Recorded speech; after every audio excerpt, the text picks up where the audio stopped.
আমি টিভিতে দেখেছি যে আমার হাজব্যান্ড মেহেবুল হাসান রাস্তায় মানে সন্ত্রাসীদের শিকার না সন্ত্রাসীদের শিকার উনি অনেক অস্ত্রের দ্বারা আহত মানে গুরুতর আহত কিন্তু ওনার সাথে যে মেয়েটাকে দেখানো হয়েছে উনি ওনার ওয়াইফ নন আমি ওনার লিগ্যাল ওয়াইফ একমাত্র ওয়াইফ এবং আমার দুটো মেয়ে সন্তান আছে এখন উনি ইভেন্ট ম্যানেজমেন্টে জব করেন ওনার সাথে অনেকের সম্পৃক্ততা আছে চাকরির সূত্রে ওঠা বসা আছে এখন ব্যক্তিগতভাবে ওনার সাথে যদি ওনার কোনো সম্পর্ক থেকে থাকে এটা একমাত্র উনিই ভালো বলতে পারবেন।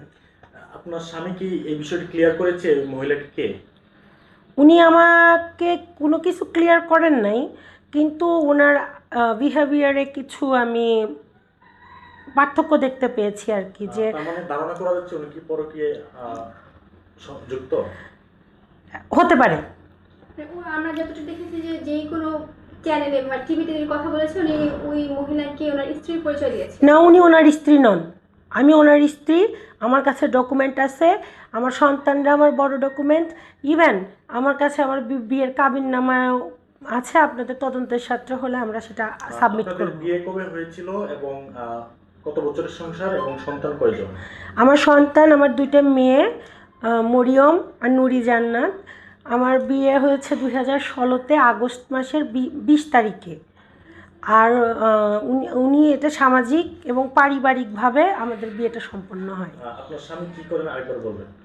আমার স্বামী এন্ড্রুট ইন্টারন্যাশনালে ইভেন্ট ম্যানেজমেন্টে জব করেন। অফিস কোথায়? এটা অফিস হচ্ছে কুড়িল। কুড়িলে। আচ্ছা, আপনার আরেকটা প্রশ্ন আমরা করতে চাচ্ছি যে আপনাদের যে দাম্পত্য জীবন এখানে কোনো সমস্যা আছে কিনা? সমস্যা আগে ছিল না, ইদানিং ওনার মধ্যে একটু ফারাক দেখতে পাওয়া যায়। ওনার বিহেভিয়ার, ওনার স্ত্রীর প্রতি মায়া মোহব্বত, সন্তানদের প্রতি মায়া মোহব্বত, এগুলো খুবই রেয়ার, কম দেখা যায়। উনিও তো বাসা থেকে বলে গেছেন যে আমি অফিসে যাব। এখন তারপরে উনি কোথায় গেছে, কার সাথে গেছে, কোথায় যান, উনি মানে বাহিরে যাওয়ার পরে উনি আমাদের সাথে কোনো কমিউনিকেট করেন না। ওনার অফিসটা কুড়িল।